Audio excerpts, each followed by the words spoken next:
India के शहर राजस्थान से एलियन का ये वीडियो काफ़ी ज़्यादा वायरल हो रहा है, जिसमें बताया जा रहा है कि एलियन ने हिंदुस्तान में दस्तक दी है। हम एलियन को टेबल पर मरा हुआ भी देख सकते हैं। वहीं एक यूएफओ जो एलियन की सवारी मानी जाती है वो भी इस वीडियो में दिखाया जा रहा है। आखिर इसके पीछे की क्या है सच्चाई, ये जानकर आप हैरान रह जाएंगे। ये पूरा वीडियो हम आपको आगे दिखाएंगे, गुजारिश है इसको एंड तक जरूर देखिए। दोस्तों, कल रोज से एक बहुत बड़ा दावा किया जा रहा है कि राजस्थान में एलियंस नजर आ रहे हैं, जिसके कुछ वीडियोस भी सामने आए हैं जो मैं आगे चलकर आपको दिखाने वाला हूं, और इसके पीछे की सच्चाई भी मैं आपको बताने वाला हूं। लेकिन इससे पहले ये वीडियोस देखना आपको बहुत जरूरी है कि आखिर एलियंस होते भी हैं या नहीं होते। लेकिन पहले आप एलियंस की वो तमाम वायरल वीडियो देखिए जो सोशल मीडिया पर काफी ज्यादा वायरल है। क्या राजस्थान में आ गए हैं एलियन?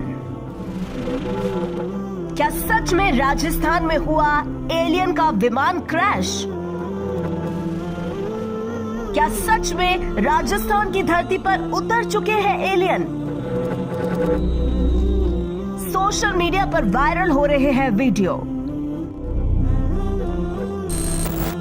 सोशल मीडिया इंस्टाग्राम पर कल से कुछ वीडियोस वायरल हो रहे हैं जिसमें दावा किया जा रहा है कि राजस्थान के किसी गांव में एलियंस उतर चुके हैं। इस वायरल वीडियो में कुछ वीडियोस और भी दिखाए जा रहे हैं जिनमें दिख रहा है कि एलियन यान से कुछ एलियन जैसी आकृति उतरती हुई दिखाई दे रही है। वहीं कुछ वीडियोस एलियन यान के क्रैश होने के भी वायरल हो रहे हैं। इस वीडियो में दावा किया गया है कि नए साल की शुरुआत में यूएफओ धरती पर क्रैश हो गया है। आइए जानते हैं क्या है वायरल वीडियो की सच्चाई।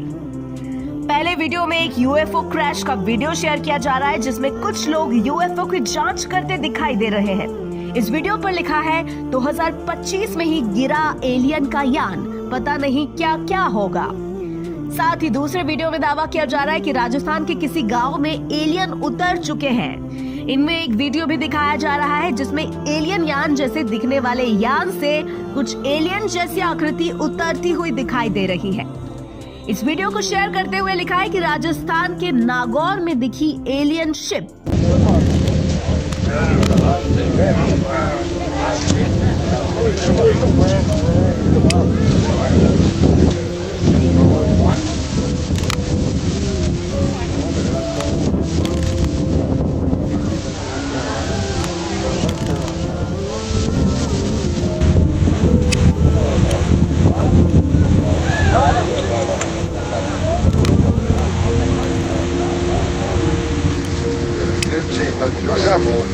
Doing that electros but here that's not bad. All right.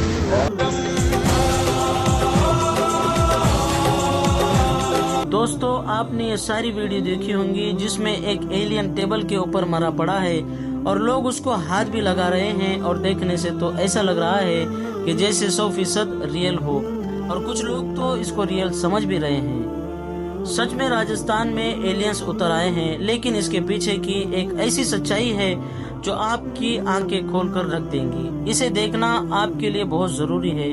इसकी सच्चाई मैं आपको बताता हूं, लेकिन इससे पहले आप दुरुराटी का ये वीडियो देखिए। और फैलती रही, लेकिन सच्चाई यही है कि अगर आप एयरप्लेन्स की साइटिंग्स को देखोगे, आमतौर पर जो एरोप्लेन्स होते हैं पैसेंजर एयरक्राफ्ट, वो 10,000 से लेकर 12,000 मीटर की हाइट तक उड़ते हैं।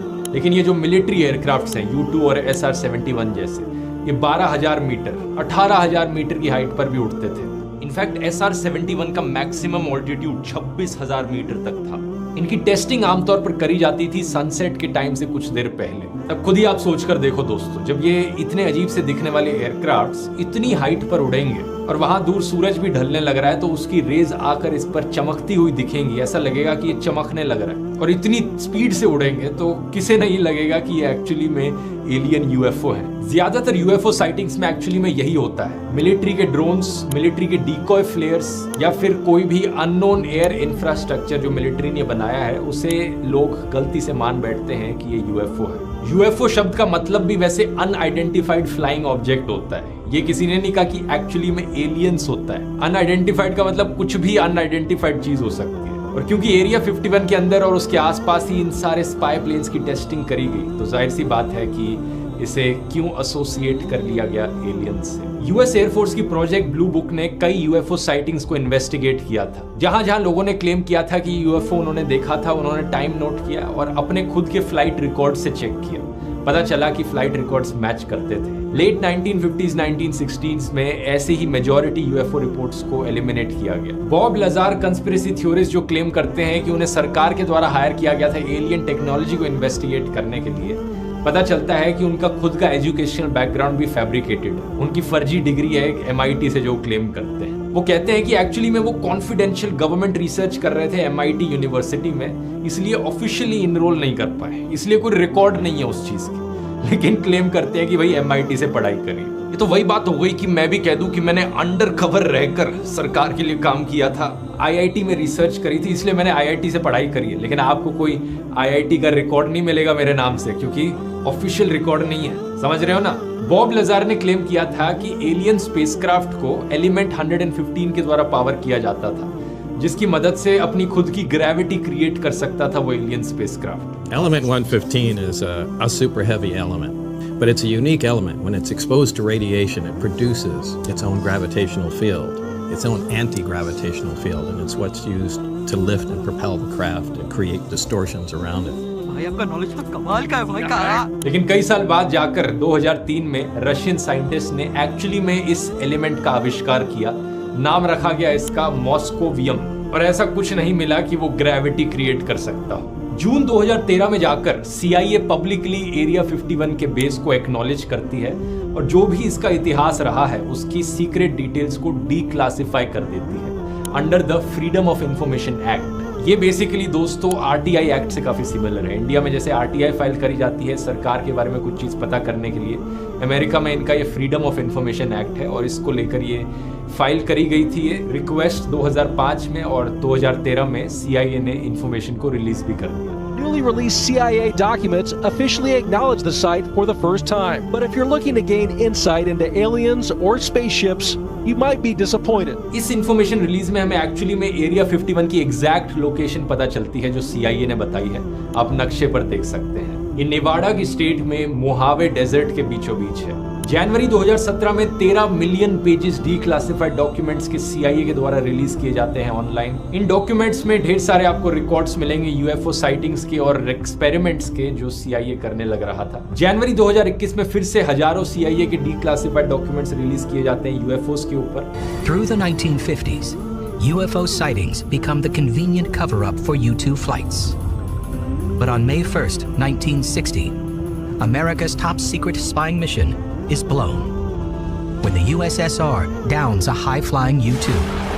और इस बारी एजेंसी का कहना है कि जितना भी रिकॉर्ड था इनके पास UFOs के ऊपर अब सब पब्लिक के सामने मौजूद है। कुछ रिपोर्ट्स इसमें काफी इंटरेस्टिंग थी। मिस्टीरियस एक्सप्लोजन्स देखे गए थे रशियन शहर के ऊपर। एक फर्स्ट हैंड अकाउंट था एक अजीबोगरीब चीज का, एक अजीबोगरीब फ्लाइंग ऑब्जेक्ट जो अजरबैजान की राजधानी बाकू के ऊपर देखा गया। यूएस गवर्नमेंट लेकिन आज के दिन इन्हें UFOs नहीं बुलाती क्योंकि UFOs एलियन से काफी ज्यादा एसोसिएटेड हो गए हैं, बल्कि यूएस सरकार अब शब्द यूज करती है UAP यानी अनआइडेंटिफाइड एरियल फिनोमेना। दिसंबर 2020 में यूएस पार्लियामेंट ने जब कोरोना वायरस का स्टिमुलस रिलीज किया था, सेम टाइम पर पार्लियामेंट ने नेशनल इंटेलिजेंस और सेक्रेटरी ऑफ डिफेंस को कहा था कि UAPs के ऊपर तुम्हारी जो भी रिपोर्ट है वो जनता के सामने रिलीज करो। अब कंस्पिरेसी थ्योरिस्ट के पास कोई आर्गुमेंट बचता नहीं है वैसे यहाँ पर, क्योंकि यूएस की सरकार खुद ही मांग कर रही है कि ये जो भी UFOs UAPs के ऊपर डेटा है ये सब रिलीज करो। अप्रैल 2020 में 3 वीडियोस रिलीज किए जाते हैं पेंटागन के द्वारा, जब यूएस डिपार्टमेंट एक्चुअली में एक्नॉलेज करता है कि ये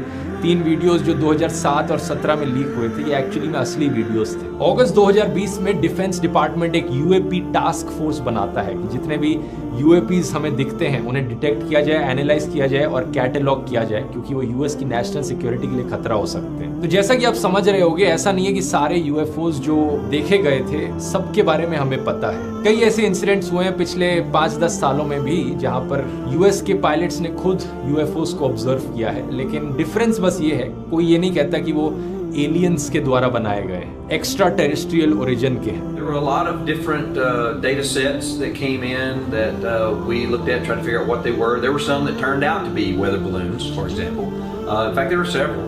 but there were many that there is not enough data and sensor data. When we had a lot of sensor data on some of them, that we couldn't determine what they are. माना यह जाता है कि UFOs किसी highly classified programme का हिस्सा है जिस पर किसी देश की सरकार की कोई एजेंसी काम करने लग रही है। आज के दिन भी एरिया 51 एक ऐसा ही एरिया है जहां पर कॉन्स्टेंटली नेक्स्ट जनरेशन एयरक्राफ्ट्स की टेस्टिंग करी जाती है। आज के दिन एरिया 51 एक ग्लोबल सेंसेशन बन चुका है, ना सिर्फ अमेरिकन के लिए बल्कि दुनिया भर के लोगों के लिए। और अमेरिकन स्टेट नेवाडा के लिए बहुत अच्छा टूरिज्म का भी एक जरिया बन चुका है। साल 1996 में जो नेवाडा की स्टेट थी, उन्होंने अपने हाईवे को रीनेम कर दिया था as the extraterrestrial highway. उन्होंने सोचा अगर लोग आना ही चाहते हैं इस कंस्पिरेसी थ्योरीज में यकीन करके इस जगह पर, तो आए, हम इसका फायदा उठाते हैं टूरिज्म के लिए। बस एक चीज है, कभी आप इसके पास जाओ तो एरिया 51 के अंदर मत जाना, ट्रेसपास मत करना, क्योंकि अभी भी वो एक मिलिट्री की फैसिलिटी है। वहां जाओगे तो वो आपको अरेस्ट कर लेंगे। एक डच यूट्यूबर था टीस ग्रांजियर करके, जिसने एरिया 51 के अंदर घुसने की कोशिश करी थी। दोस्तों, आपको ये तमाम वीडियो देखकर समझ आ गया होगा कि असल में एलियंस होते हैं या नहीं।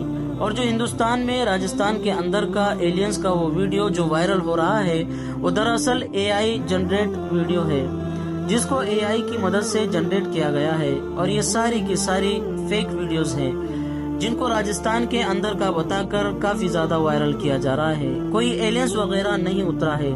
हमारे हिंदुस्तान के अंदर ये AI की मदद से बनाया गया वीडियो है, जो देखने से ऐसा लग रहा है कि जैसे असल में हूबहू एलियंस ही हो, लेकिन ये 100% फेक वीडियो है। और आप ऐसे किसी वीडियो पर यकीन ना करें। उम्मीद है कि सच्चाई को आप जान चुके होंगे। वीडियो अच्छा लगे तो इसे लाइक, चैनल को सब्सक्राइब और अपने दोस्तों में जरूर शेयर करें।